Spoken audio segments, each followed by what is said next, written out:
Hi, sir. Sir, any statement po sa pagharap niya sa ICI?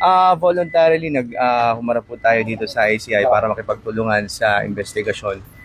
Nang sa ganun, mabigyan din tayo ng pagkakataon na maklear yung name natin sa allegations laban sa atin. Sir, ba't kayo nag-request ng executive session?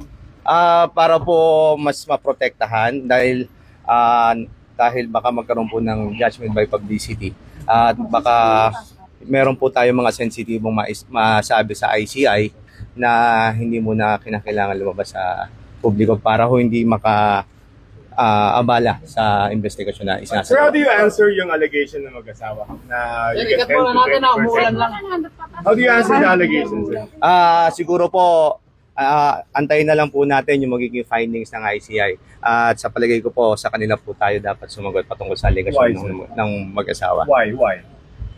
Una sa lahat, wala akong katotohanan yon. Naglabas na po ako ng official statement nung araw pa lang, nung September 8, na binanggit nila ito sa Senate Blue Ribbon Committee. Pero ba't ikaw daw eh? I mean, all the Congress? Patunayan ho nila. Okay. Pero kung may executive session, di ba lumabas kayo sa live stream para i-out in the open ninyo yung mga ano, matatakot kayo magsalita na may lumabas. Are you scared of something, sir? Sir, ma'am, hindi po tayo natatakot.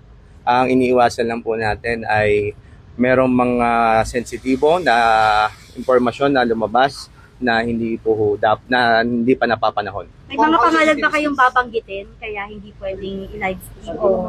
Siguro po. Kung how sensitive are these information? Is it, ano po ba? Nakasira po ba? Naka-destroy po ba sa ibang mga ano? Siguro po sa ibang pagkakataon ko po sasagutin yan.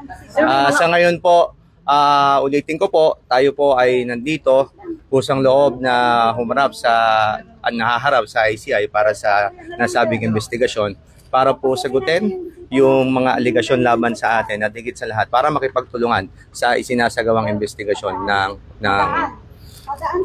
ICI. Sir, may papangalanan kang government official sa ICI? Maraming salamat po. Salamat po. Thank you po. Good morning.